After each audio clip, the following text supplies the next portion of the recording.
It's not the fight we wanted, but it's the fight we are going to have to go through with. Anthony Joshua will be fighting Bulgarian Kubrat Pulev in the not-so-distant future. Pulev is 39 now. He's probably past his best.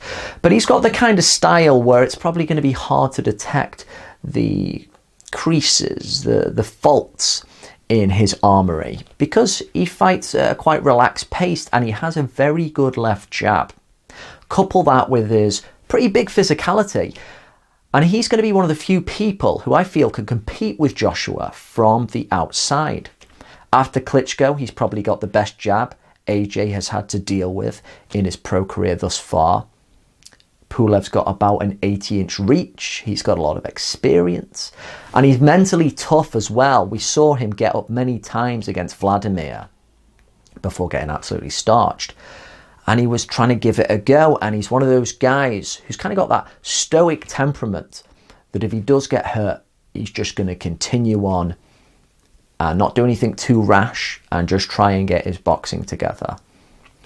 This is a fight in which I think AJ wants to be cautious but aggressive.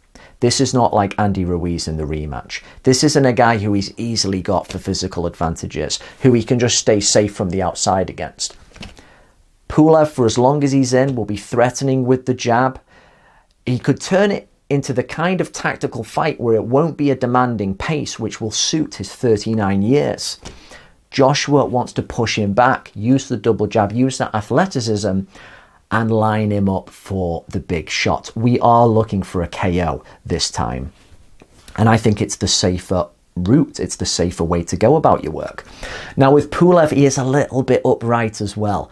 One thing that was evident against Vladimir, which I think they had their fight in 2015, he's very upright and stiff, and he was just open for certain shots.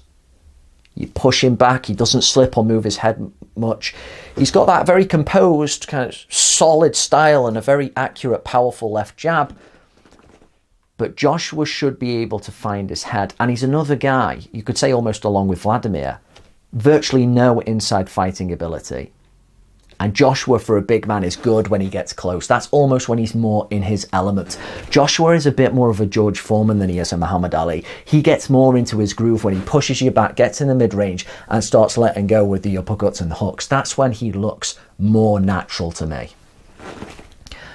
From what he's learned against the Andy Ruiz experience, I think he's going to start cautiously, use the jab, maybe double up on it, and ping Pulev with a good right hand, get him going, and then ideally finish the job. He's at a point in his career now where I think he knows that he has to come in at a good weight, you know, the low 240s. Joshua has fluctuated in weight before. He was probably too heavy against Klitschko back in 2017 when he was about 250.